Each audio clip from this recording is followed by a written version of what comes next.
तो सबसे पहले बात करेंगे महाकुंभ में योगी मंत्रिमंडल। आज योगी कैबिनेट की बैठक प्रयागराज में हुई, किन मायनों में खास रही और क्या कुछ है इसके राजनीतिक निहितार्थ, ये भी समझने की कोशिश करेंगे। उत्तर प्रदेश के मुख्यमंत्री योगी आदित्यनाथ की अध्यक्षता में आज प्रयागराज में राज्य मंत्रिमंडल की विशेष बैठक हुई। बैठक के बाद मुख्यमंत्री योगी आदित्यनाथ ने मंत्रिमंडल के अपने सहयोगियों के साथ त्रिवेणी संगम के पवित्र जल में डुबकी लगाई। महाकुंभ नगर के पावन भूमि पर योगी आदित्यनाथ की कैबिनेट ने ऐसे कई निर्णय लिए जिनसे राज्य में विरासत के संरक्षण और विकास को गति मिलेगी। बैठक के चलते संगम में स्नान के लिए आए श्रद्धालुओं को कोई असुविधा ना हो, इसका ख्याल रखते हुए इसे अरैल में किया गया था। बैठक में कई प्रस्तावों पर मुहर लगाई गई, जिसमें विभिन्न क्षेत्रों में निवेश से लेकर नगर निगमों को आर्थिक रूप से सशक्त बनाने तक के निर्णय शामिल हैं। लखनऊ और गाजियाबाद की तर्ज पर प्रयागराज, वाराणसी और आगरा नगर निगम के बॉन्ड्स जारी होंगे। सैटेलाइट सेंटर खोला जाएगा तो कासगंज में पीपीपी मॉडल पर मेडिकल कॉलेज खुलेंगे। 62 आईटीआई को टाटा के सहयोग से इनोवेशन सेंटर के रूप में विकसित किया जाएगा। प्रयागराज चित्रकूट क्षेत्र और वाराणसी विंध्य क्षेत्र के विकास के लिए उसे एक अलग परिक्षेत्र बनाने की घोषणा की गई है, यानी अलग डेवलपमेंट रीजन बनेगा। गंगा एक्सप्रेसवे का विस्तार किया गया है। बुंदेलखंड एक्सप्रेसवे को गंगा एक्सप्रेसवे से जोड़ा जाएगा। इसके साथ ही साथ प्रयागराज के लिए आधारभूत संरचना की कई महत्वपूर्ण परियोजनाओं को मंजूरी है, जिनमें कुछ पुलों को भी मंजूरी है, सड़कों को मंजूरी है, ट्रैफिक जो तमाम योजनाएं हैं उनको मंजूरी है। तो तमाम फैसले आज कैबिनेट ने लिए। 9 करोड़ 24 लाख लोगों ने पावन स्नान किया है अब तक महाकुंभ में। इसने प्रदेश में धार्मिक आध्यात्मिक उन्नयन की नई गाथा लिखी है और देश भर में एकता का संदेश भी दिया है। महाकुंभ के जरिए देश की जीडीपी में होने की उम्मीद है। 2 लाख करोड़ से अधिक का व्यापार होने जा रहा है। बीते वर्षों में प्रदेश में धार्मिक पर्यटन कई गुना बढ़ा है। अयोध्या और काशी में श्रद्धालुओं की बड़ी भीड़ ने इलाके के विस्तार और विकास को बल दिया है।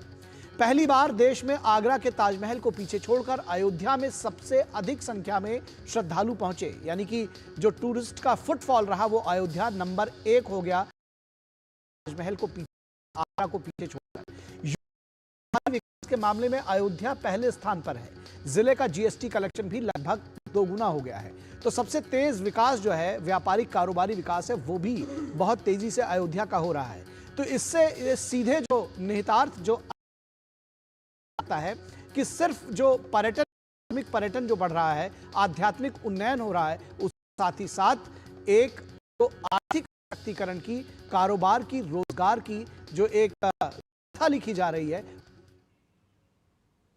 प्रयागराज, वाराणसी और आगरा, ये जो म्युनिसिपल कॉरपोरेशन है हमारे, इन 3 महत्वपूर्ण म्युनिसिपल कॉरपोरेशन में तीनों के बॉन्ड जारी होंगे।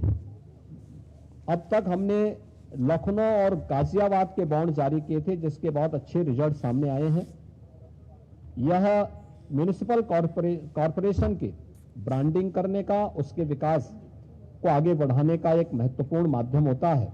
प्रयागराज के महत्व को आप देख रहे हैं। वैश्विक मंच पर इस समय हमारा प्रयागराज छाता हुआ दिखाई दे रहा है।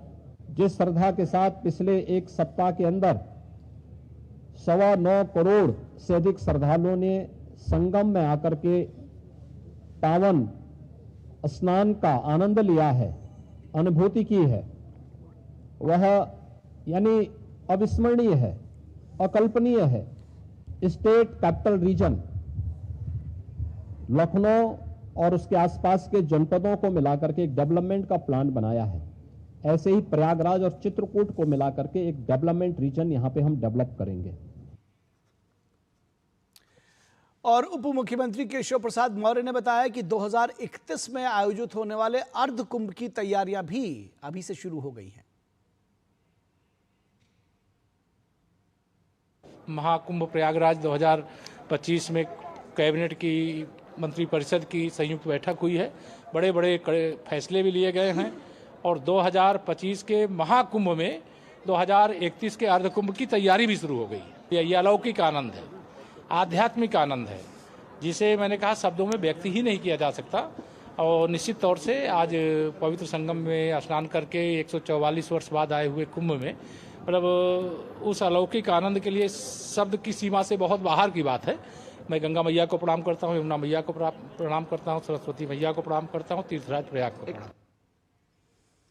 और सुभासपा नेता और यूपी कैबिनेट के सदस्य, यूपी में कैबिनेट मंत्री ओपी राजभर क्या कुछ कह रहे हैं, आइए उनको भी सुनाते हैं। काम तो कांग्रेस ने भी कैबिनेट किया था एक बहुत पहले प्रयागराज में, और एनडीए सरकार भी वही काम कर रही है। जो परंपरा उसी का निर्वहन हम लोग भी कर रहे हैं। हम लोग कैबिनेट किए हैं और प्रयागराज को सौगात भी दिए हैं मुख्यमंत्री जी। एक को नहीं 4-4 पुल देने की बात कर दिए, आपने सुना भी। और इस पूरी खबर पर बातचीत करने के लिए हमारे साथ हमारे सहयोगी संवाददाता रामेंद्र सिंह जुड़े हुए हैं प्रयागराज से, महाकुंभ नगर से, और इसके साथ ही साथ हम विनोद मिश्रा को भी, हमारे जो कंसल्टिंग एडिटर हैं, उनको भी जोड़ेंगे। लेकिन फिलहाल सबसे पहले ग्राउंड जीरो से रिपोर्ट लेंगे रामेंद्र से। रामेंद्र, आज का दिन विशेष इसलिए भी रहा कि तमाम जो श्रद्धालु पहुंच रहे हैं, जो उनकी संख्या आज बताई गई कि 9 करोड़ 24 लाख हो गई है, तो लगातार श्रद्धालु पहुंच रहे हैं। और उस बीच में यूपी कैबिनेट की बेहद महत्वपूर्ण बैठक, क्या जानकारी देंगे, कैसे इसको परिभाषित करेंगे, क्या मायने हैं इसके? देखिए, कहा जाता है कि धर्म में राजनीति नहीं होनी चाहिए, लेकिन राजनीति में धर्म होना चाहिए। तो जो राजनीति में धर्म होना चाहिए वो यहाँ स्थापित किया योगी आदित्यनाथ ने। देखिए, जब धर्म से कोई राजनीति चलती तो सबके लिए सब कुछ होता है। कोई योगी सत्ता में बैठता है तो सबके लिए सब कुछ होता है। उसमें जात नहीं होती, धर्म नहीं होता, भाषा का भेद नहीं होता, क्षेत्रवाद नहीं होता।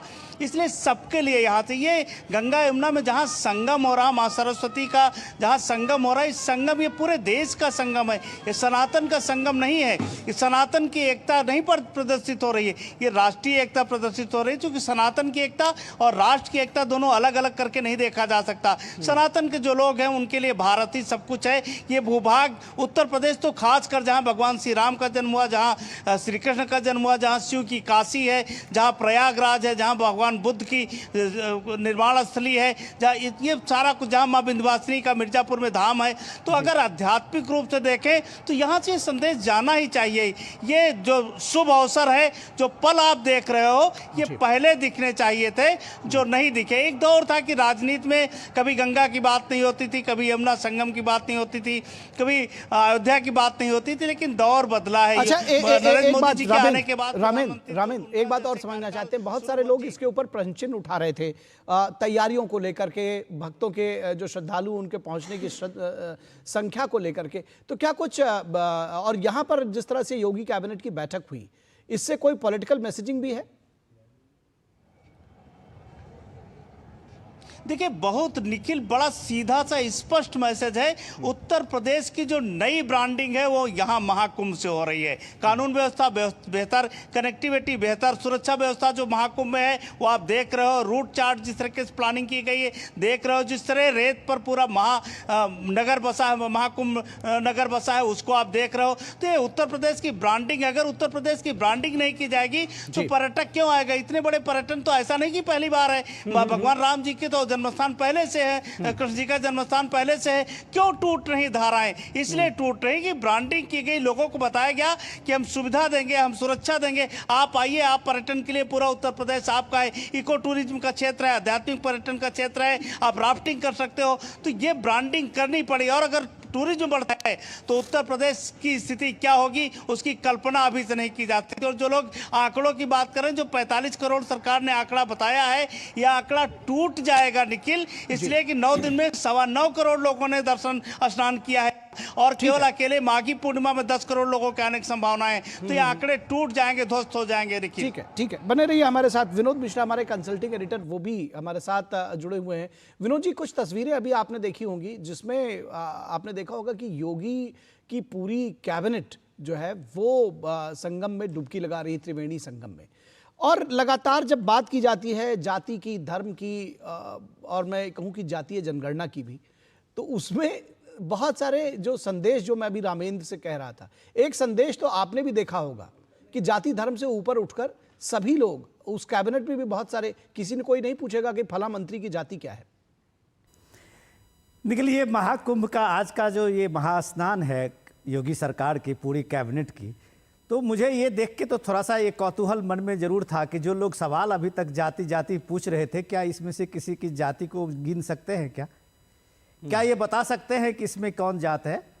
समभाव का ये जो महाकुंभ है ये आज का नहीं है, ये सदियों पुरानी एक परंपरा रही है जो प्रयागराज के से ये दुनिया भर में मैसेज जाता रहा है। आप इस दृश्य को देखिए और आप पहचानिए कि इसमें कौन सी जाति है, कौन से इसमें विचार हैं, कौन से इसमें अलग अलग उनकी मान्यताएं हैं।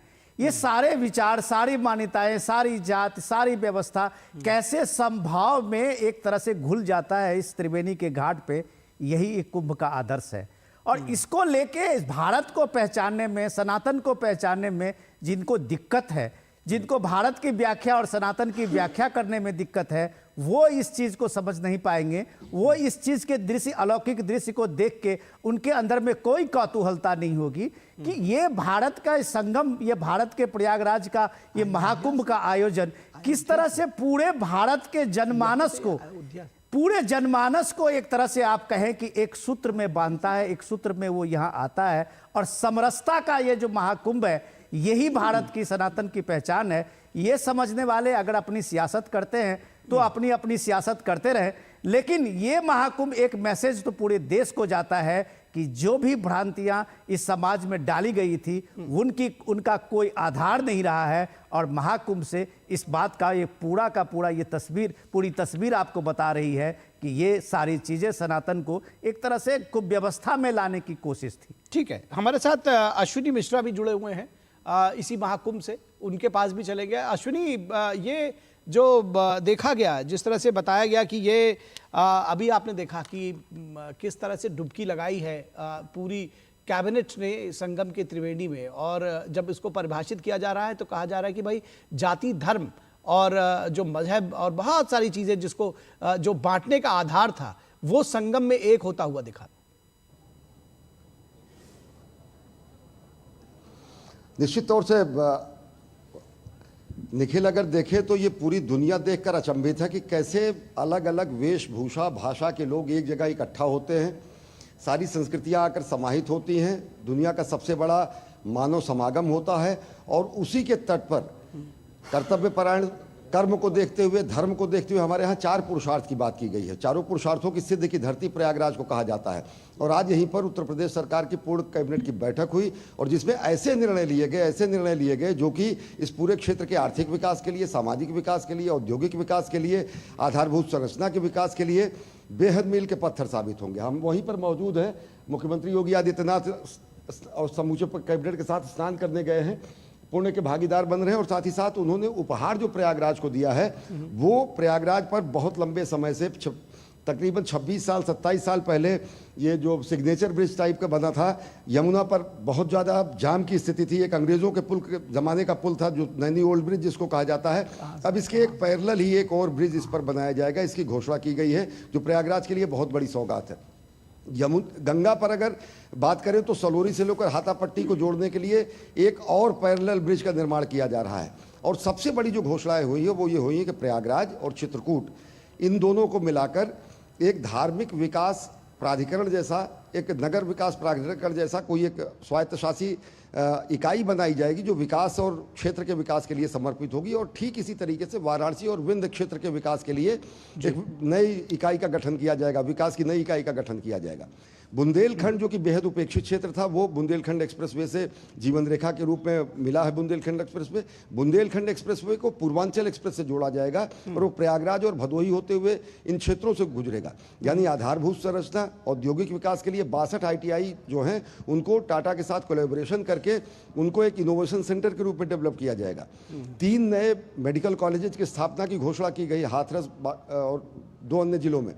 तो आप समझिए कि चाहे युवाओं के लिए, चाहे रोजगार के लिए, चाहे आधारभूत संरचना के लिए ये एक पक्ष रहा। दूसरा पक्ष ये रहा कि हम अपने शाश्वत मूल्यों को, सनातन संस्कृति को, अपने भारत भारतीयता के संवाहक के रूप में उसको बड़े गर्व से, एक वो दौर भी दुनिया ने देखा था जब लोगों को इन मूल्यों को प्रदर्शित करने में, सार्वजनिक प्रदर्शन में कहीं ना कहीं शर्म आता था। और अब ठीक जब है। ये देखते हैं कि गर्व से हम जी। अपने शाश्वत मूल्यों को, भारत भारतीयता जी। के समस्त प्रतीकों को दुनिया के सामने रखते हैं, तो दुनिया देखती है कि कैसे हम विकास और विरासत जी, जी, जी। दोनों को साथ लेकर चल रहे हैं। ठीक है, आपके पास भाव और विचार बहुत ज्यादा है, हमारे पास आज समय कम है, लेकिन आगे बुलेटिन्स में हम आपके साथ फिर जुड़ेंगे अश्विनी, और इस पर और विस्तार से चर्चा करेंगे। फिलहाल इस तमाम जानकारी के लिए शुक्रिया रामेंद्र, आपका भी शुक्रिया, विनोद जी आपका भी शुक्रिया, आप हमारे साथ दोबारा जुड़ेंगे। और हम यहाँ